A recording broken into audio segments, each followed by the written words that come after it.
মাননীয় অতিরিক্ত জেলা ও দায়রা চতুর্থ আদালতে অত্যন্ত চাঞ্চল্যকরপূর্ণ একটা হত্যা মামলার রায় হয়েছে।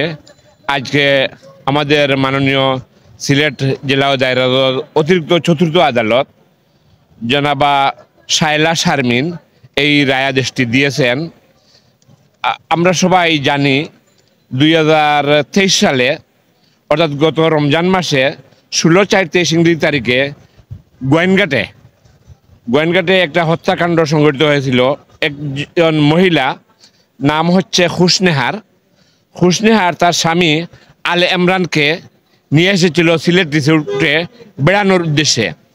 ওই খুশনেহারের অনৈতিক সম্পর্ক ছিল আরেকটা ছেলে মানিক মণ্ডলের সাথে, এবং ওই মানিক মণ্ডল এবং তার সহযোগী নাদিম আহমদ নাইম এবং আরেকজন ওটা 17 বছরের একজন আসামি রাকিব নাম, ওই তিনজন অর্থাৎ খুশনেহার, মাহমুদ মণ্ডল মাহিন, নাদিম এবং রাকিব, ওরা তিনজন এসেছিল ভিন্নভাবে, যাহা এই খুশনেহারের স্বামী আল ইমরান জানত না। হাজব্যান্ড অ্যান্ড ওয়াইফ অত্যন্ত সুসম্পর্ক এবং আস্থার জায়গা, কিন্তু এখানে ওই পরকীয়ার কারণে খুশনেহার তার স্বামী আল ইমরানকে এনে তার অপরাপর পরকীয়া সম্পর্কিত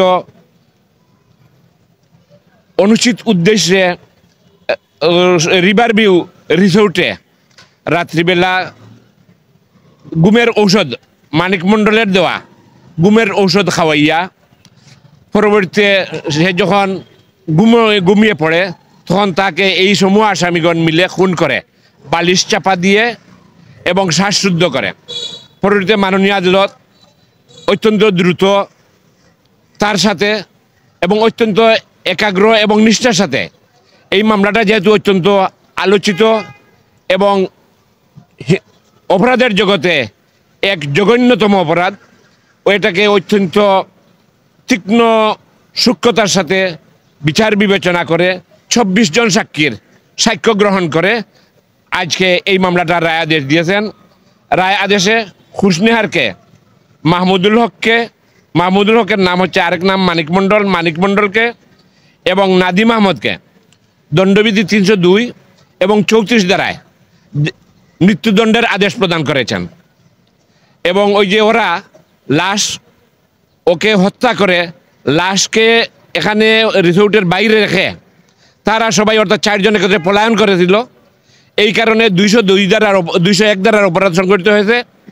201 ধারার অপরাধ সংগঠন করার কারণে আসামি খুশনেহার, মাহমুদুল হাসান মাহিন উর্ফে মানিক মণ্ডলকে 5 বছরের সাজা, সশ্রম কারাদণ্ড, 10,000 টাকা জরিমানা এবং 1 বছরের অনাদায়ী 1 বছরের সশ্রম কারাদণ্ড।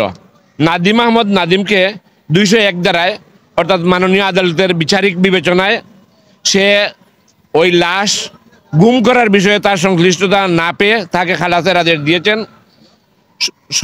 সার্বিকভাবে আসামি খুশনেহার, মাহমুদুল হাসান মাহিন উর্ফে মানিক মণ্ডল, নাদিম আহমদ নাইমকে দণ্ডবিধি 302 এবং 34 ধারায় দোষী সাব্যস্ত করে মাননীয় অতিরিক্ত জেলা ও দায়রা চতুর্থ আদালত জনাবা শায়লা শারমিন এই 3 জন আসামিকে ফাঁসি আদেশ অর্থাৎ মৃত্যুদণ্ড কার্যকর করার নির্দেশ দিয়েছেন, যাহা আইনানুগভাবে পরবর্তী কার্যক্রম সম্পন্ন করা হবে।